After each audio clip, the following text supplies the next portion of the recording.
સ્વાગત આપનું સીએનબીસી બજારમાં અને ખાસ કરીને જો સૌથી પહેલાં ચર્ચાની શરૂઆત એક બજારના જ વ્યૂથી કરીએ, કારણ કે અત્યારે આપણને એક બજારની અંદર ખાસો એવા ઉતાર ચઢાવ આપણને આવતા જોવા મળી રહ્યા છે. ઓક્ટોબર નવેમ્બરનો મહિનો એક એવો રહ્યો કે જ્યાં આગળ વેચવાલી રહી. ડિસેમ્બરની અંદર આપણે રોજ થોડા આંકડાઓ અહીંયા આપણને ફેરફાર થતા જોવા મળી રહ્યા છે અને એની વચ્ચે બજારની અંદર પણ આપણે જોઈ રહ્યા છીએ કે એક વોલેટાલિટી ખાસ કરીને વધી છે. ખાસ કરીને હવે અહીંયાથી આપણે થોડા આવનારા સમયમાં Q3ના પરિણામો તરફ આગળ વધતા રહીશું. ઘણી બધી સેન્ટ્રલ બેન્કોના આ અઠવાડિયે આપણને નિર્ણય આવતા દેખાયા છે, જેની પણ અસર એક આવતી દેખાશે. અને ખાસ તો જાન્યુઆરી મહિનામાં જે ટ્રમ્પ સાહેબ પોતાના શપથ લેશે અને ખાસ કરીને પદ સંભાળશે, ત્યારબાદ અહીંયાથી કદાચ આપણને કોઈ મોટા ફેરફારો આવતા જોવા મળી શકે છે.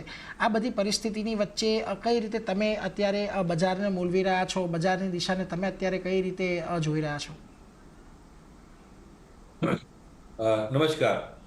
જો આપણે બજારની આવતા વર્ષની સિચ્યુએશન જોઈએ અને વ્યૂ લેવાનો ટ્રાય કરીએ તો 3-4 વસ્તુ આપણે મોનિટર કરવી પડશે. એક બે વસ્તુ તમે કહી તો હું સમરાઇઝ કરું. એક તો જે આપણે ઇન્ડિયન ઇકોનોમી છે, લોકલ ડોમેસ્ટિક ઇકોનોમી છે, તેમાં જીડીપી ગ્રોથ રિસન્ટ જે આપણે સપ્ટેમ્બરનો જોયો તે ધાર્યા કરતા ઓછો આવ્યો. અને તેનું મેઇન કારણ હતું કે ગવર્મેન્ટ જે સ્પેન્ડિંગ થવું જોઈતું હતું ફર્સ્ટ હાફમાં તે ઓછું થયું છે. અને હવે હોપ એ છે કે એ કેચઅપ થશે અને જે સ્પેન્ડિંગ બાકી હતું તે સેકન્ડ હાફમાં વધારે કરશે. એનો મતલબ એમ છે કે જે સેકન્ડ હાફનું ઇકોનોમિક એક્ટિવિટી ગવર્મેન્ટ લિંક સેગમેન્ટ્સમાં છે તે વધારે સારું આવી શકે છે, જેમ કે construction, infrastructure, railway, defence, capital goods, જેમાં આપણે ધાર્યા કરતા થોડું ઓછું ગ્રોથ આવ્યું હતું પહેલા ફર્સ્ટ હાફમાં ફાઇનાન્શિયલ યરના. સો એ એક મહત્વની ચીજ છે, આપણે જોવાનું છે.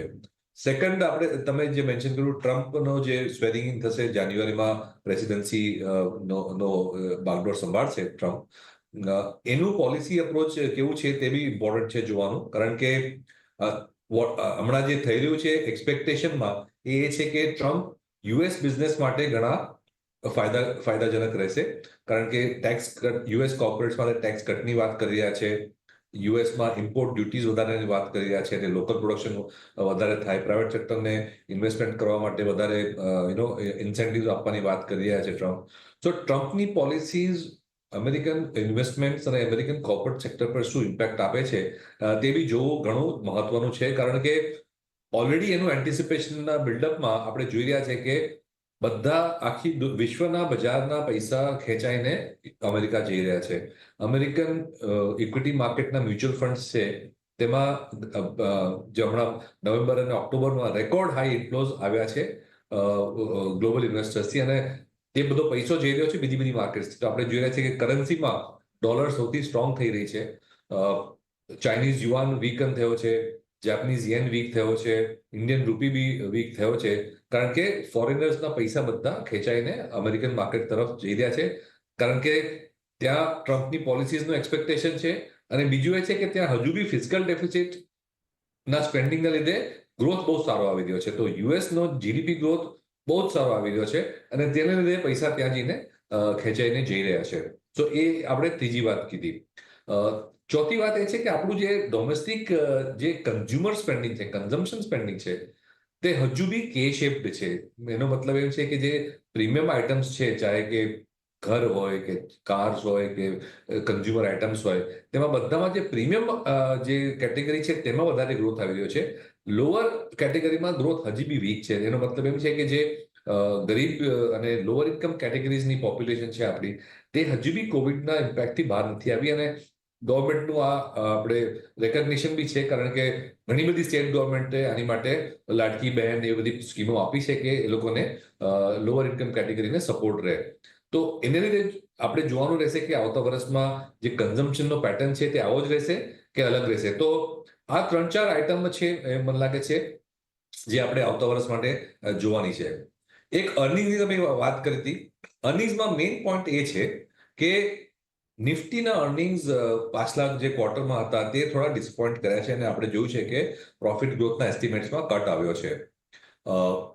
મારા ખ્યાલથી એનું મેઇન કારણ એ છે કે નિફ્ટીમાં ઘણી બધી કંપનીઝ જે ઓઇલ એન્ડ ગેસ છે, એનર્જી છે, મેટલ્સ છે, મટીરિયલ્સ છે, ઇવન આઈટી છે, તે ઘણી બધી કંપનીઝ ગ્લોબલી લિંક છે, અને ચાઇનાના સ્લોડાઉનને લીધે કમોડિટી પ્રાઇસીસ ખાસ કરીને એટલા વધ્યા નથી.